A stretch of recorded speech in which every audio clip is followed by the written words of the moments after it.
এই গোটেই ঘটনাটো জড়িত হৈ আছে এখন মিনি ষ্টেডিয়ামৰ নিৰ্মাণৰ লগত ইয়াত আপুনি ওপৰৰ অৰ্ডাৰ মতে যদি নচলে তেতিয়া হলে আপুনি কিন্তু জিয়াই থকাটো কঠিন এনেকুৱা বিভাগবিলাকত যিবিলাক কমিছনৰ অংক চলে সেই কমিছনত অকল অভিযন্তা বা এনেকুৱা ধৰণৰ কন্ট্ৰাক্টৰ সকলে জড়িত হৈ থাকে নেকি কিন্তু ষ্টেডিয়ামখন যদি ভালদৰে বনি উঠিল হলে সেই সহকাৰী অভিযন্তাৰ আন্ডাৰত তেতিয়া হলে কিন্তু তেওঁলোকে বাহ লবলৈ ফিটা কাটিবলৈ দৌৰ মাৰিলে হলে নমস্কাৰ বন্ধুসকল আজি যেহেতু মোৰ ইউটিউব চেনেলটো 10000 সাবস্ক্ৰাইবাৰ হ'ল তাৰ কাৰণে মোৰ মনটো অলপমান ভালেই লাগিছিলে কিন্তু তেনেতে মই এটা নিউজ দেখা পালো সেই নিউজটো দেখাৰ পাছত মোৰ সেই ভাল লাগি থকা মনটো একেবাৰে উল্টা হৈ গ'ল এনেকুৱা এটা আচৰিত ঘটনা গম পালো সেই ঘটনাটো গম পোৱাৰ পিছত মোৰ মনটো ইমান বেছি বেয়া লাগিছে আৰু মোৰ মনত কিছুমান প্ৰশ্ন উদয় হৈছে সেইবাবে মই ভিডিঅটো বনাবলৈ আগবাঢ়ি আহিলো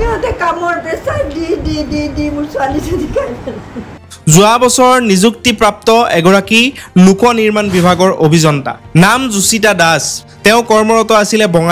বঙাইগাঁও লোক নিৰ্মাণ বিভাগৰ এগৰাকী সহকাৰী অভিযন্তা হিচাপত তেওঁ কৰ্মৰত হৈ আছিল কিন্তু বহুত দুখজনকভাৱে সেই লোক নিৰ্মাণ বিভাগৰ অভিযন্তা গৰাকীয়ে আত্মহত্যাৰ পথ বাছি ল'ব লগা হ'ল কাৰণ কি সেই একেই আমি বহুবাৰ তেনেকুৱা ধৰণৰ ঘটনা পাই আহিছো দেখি আহিছো ওপৰ মহলৰ পৰা চাপ সেই কন্ট্ৰাক্টৰ সকলৰ দুৰ্নীতিৰ প্ৰভাৱ সিনিয়ৰ ইঞ্জিনিয়াৰৰ অতিশয্যাৰ বলি হৈ পেলাই সেই সহকাৰী অভিযন্তা গৰাকী যাৰ মাত্ৰ 1 বছৰ হৈছিলহে কাম কৰা আত্মহননৰ পথ বাছি ল'ব লগা হ'ল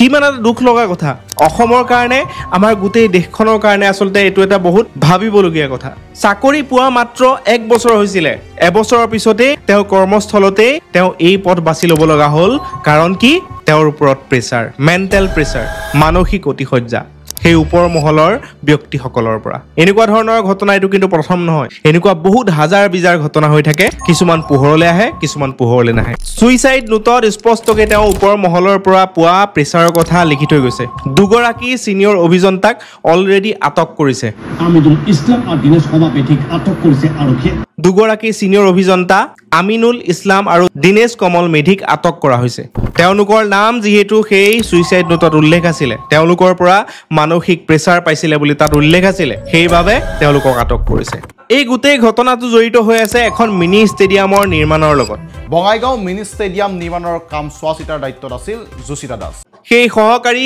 অভিযন্তা গৰাকীৰ আন্ডাৰত এখন মিনি ষ্টেডিয়াম বনাই থকা হৈছিল আৰু সেই সুইসাইড নোট আৰু মাতৃৰ মুখৰ পৰা জনামতে কাম শেষ নোহোৱাকে ইহঁতক খালি বিল দিব লাগে ৱৰ্ক এষ্টিমেটখন পুৰা কৰি দিব লাগে য'ত কাম শেষ হোৱা নাই তেওঁলোকৰ কাম কমপ্লিট নোহোৱাকে কন্ট্ৰাক্টৰৰ বিলসমূহ মুকলাই দিবলৈ তেওঁক প্ৰেছাৰ দিছিল বা কাম কমপ্লিট হোৱা যোনটো অৰ্ডাৰ দিব লাগে সেই অৰ্ডাৰটো আগতেই দিবলৈ প্ৰেছাৰ দিছিল আৰু শেষত এই প্ৰেছাৰ সহ্য কৰিব নোৱাৰি এই সহকাৰী অভিযন্তা গৰাকী মৃত্যুক আকোৱালি ল'ব লগা হ'ল কাৰণ তেওঁ ভয় খালে দেউতা তুমি নাজানা মই জেলত যাব লাগিব সিহঁতৰ পানিশমেণ্ট কি ট্ৰান্সফাৰ হয় কাৰণ তেওঁ এই দুৰ্নীতি জগতখনৰ লগত ইমান বেছি পৰিচয় হোৱাই নাছিল তেওঁ মাত্ৰ এবছৰ সময় হৈছিলহে তেওঁ গমেই পোৱা নাছিল যে ইয়াত এনেকুৱা ধৰণৰ খেলা চলে ইয়াত আপুনি ওপৰৰ অৰ্ডাৰ মতে যদি নচলে তেতিয়া হলে আপুনি কিন্তু জিয়াই থকাটো কঠিন এই গোটেই ঘটনাটোৰ পৰা আমি এটোৱে গম পাইছো যিকোনো এটা বিভাগত আপুনি যদি কাম কৰিবলৈ হয় ওপৰ মহলাৰ কথা আখৰে মানিব লাগিব নহলে আপুনি মৰিব লাগিব এনেকুৱা ঘটনা এটো প্ৰথম কথা নহয় এনেকুৱা ঘটনা বহুবাৰ হৈ গৈছে আৰু কোনটো ডিপাৰ্টমেণ্টত হৈছে লোক নিৰ্মাণ বিভাগ PWD ডিপাৰ্টমেণ্ট আমাৰ মাননীয় মুখ্যমন্ত্ৰীৰ আন্ডাৰত থকা এটা ডিপাৰ্টমেণ্ট সেইটো ডিপাৰ্টমেণ্টতে যদি এনেকুৱা ধৰণৰ ঘটনা হয় তেতিয়া হলে বাকি ডিপাৰ্টমেণ্টত কি হ'ব এতিয়া এই গোটেই ঘটনাটোৰ কাৰণে সেই 2-3 জন অভিযন্তা বা এজন দুজন কন্ট্ৰাক্টৰক হয়তো ধৰিব তেওঁলোকৰ ওপৰত বিভিন্ন ধৰণৰ তদন্ত কৰা হ'ব তাৰ পিছত হয়তো তেওঁলোক মুকলি আকাশৰ তললৈ ওলাই আহিব বা কেমাহমান জেলত থকাৰ পিছত তেওঁলোক ঘৰে ঘৰে গুচি যাব এই গোটেই ঘটনাটো মানুহে পাহৰি যাব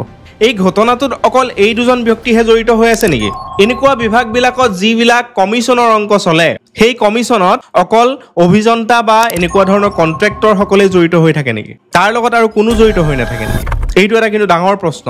সেই কন্ট্ৰাক্টৰ সকলে সেই অভিযন্তা সকলে কেনেকৈ ইমান পাৱাৰ পাইছে যে তেওঁলোকে এগৰাকী অভিযন্তা কিমান প্ৰেছাৰ দিব পাৰে তেওঁ মৃত্যু মুখলৈকে ঠেলি দিব পাৰিছে যদি এই ঘটনাটো নহল হলে কালিলৈ যদি সেই ষ্টেডিয়ামখন মুকলি কৰিব লগা হল হলে তেতিয়া কিন্তু বহুতো ডাঙৰ ডাঙৰ মন্ত্ৰী MLA ফিটা কাটিবলৈ দৌৰ মাৰিলে হলে তাত ফটো উঠিবলৈ দৌৰ মাৰিলে হলে বা নিউজৰ আগত বাইট দিবলৈ ডাঙৰ ডাঙৰ বাইট দিবলৈ তাতে লাইন লাগি গল হলে কিন্তু আজি এই ঘটনাটো হ'ল তাৰ কাৰণে কিন্তু কোনেও সেই দায়বদ্ধতা নলয় তাৰ কাৰণে কিন্তু কোনেও হয়তো এষাৰ কথাও নক'ব তাৰ কাৰণে দায়িত্ব লোৱাটোতো বহুত দূৰৰ কথা কিন্তু ষ্টেডিয়ামখন যদি ভালদৰে বনি উঠিল হ'লে সেই সহকাৰী অভিযন্তাৰ আণ্ডাৰত তেতিয়াহ'লে কিন্তু তেওঁলোকে বাহ ল'বলৈ ফিটা কাটিবলৈ দৌৰ মাৰিলে হ'লে আপোনালোকে কি ভাবে এনেকুৱা ধৰণৰ ঘটনাবিলাক সেই অকল মুষ্টিমেয় কেইজনমান ব্যক্তিৰ কাৰণেই হয় নে ইয়াত এটা আচলতে বহুত ডাঙৰ চক্ৰ জড়িত হৈ থাকে বহুত ওপৰলৈকে ইয়াৰ হাত থাকে কমেণ্টত জনাব এনেকুৱা ধৰণৰ ঘটনাই কিন্তু আমাক বাৰুকৈ শংকিত কৰে আমাৰ নৱপ্ৰজন্মক শংকিত কৰে উঠি অহা অভিযন্তা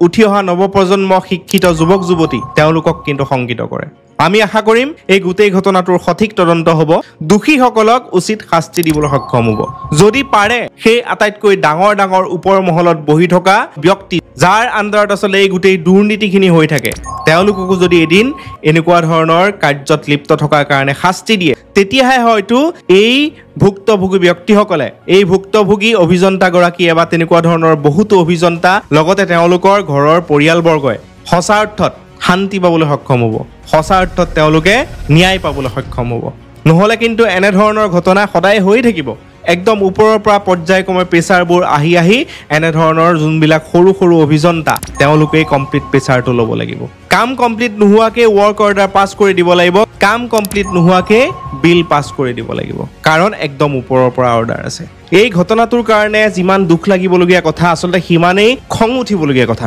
এনেকুৱা ধৰণৰ মানসিক অতিশয্যা কেতিয়াও বন্ধ নহয় আজিও হয়তো কোনোবা নহয় কোনোবা অফিচত সিনিয়ৰৰ পৰা জুনিয়ৰে মানসিক অতিশয্যাত ভুগিছে কিন্তু আমি এই অতিশয্যাত ভুগি আমি ভাগৰি পৰিব নালাগে আমি এনে ধৰণৰ হাৰ মানিব নালাগে এনেকুৱা ধৰণৰ আচলতে ষ্টেপ আমি কেতিয়াও ল'ব নালাগে আমি নিজকে নিঃশেষ কৰি দিব নালাগে কাৰণ আমাৰ লাইফটোৱে যদি শেষ তেতিয়াহ'লে এনেকুৱা ধৰণৰ মানসিক অতিশয্যা আমি কেনেকৈ বন্ধ কৰাব পাৰিম আমাৰ লগত যোনখিনি বেয়া হৈছে সেই বেয়াখিনিৰ বিৰুদ্ধে আমি মাত মাতিবলৈ সাহস কৰিব লাগে প্ৰথম অৱস্থাতেই যেতিয়া ঘটনাটো সৰু হৈ থাকে তেতিয়াই আমি মাত মাতিব লাগে এনেকুৱা ধৰণৰ কিন্তু মানসিক প্ৰেছাৰ এনেকুৱা ধৰণৰ কিন্তু কাৰাপশ্যন ৰিলেটেড ঘটনাবিলাক একদম ওপৰৰ পৰা ডাইৰেক্টলি আহি পেলাই আপোনাৰ গাত পৰি নাযায় আপোনাৰ অফিচৰে কোনোবা এগৰাকী সৰু কৰ্মচাৰীৰ পৰা আৰম্ভ হয় যেতিয়াই সেই ঘটনাটো সৰু কৰ্মচাৰীৰ পৰা আপোনাৰ ওচৰলৈ আহে তেতিয়াই আপুনি সেই ঘটনাটোৰ বিৰুদ্ধে মাত মাতিবলৈ সাহস কৰিব লাগে তেওঁলোকক এক্সপ'জ কৰি দিব লাগে তেতিয়া সেই ওপৰৰ পৰা প্ৰেছাৰ দি থকা ব্যক্তিসকলে আপোনাক আৰু প্ৰেছাৰ দিবলৈ সাহস নকৰিব ঘটনাটো বেছি ডাঙৰ হ'বলৈ ৰৈ থাকিব নালাগে যেতিয়া আৰম্ভ হয় তেতিয়াই আপুনি সাহসেৰে মাত মাতক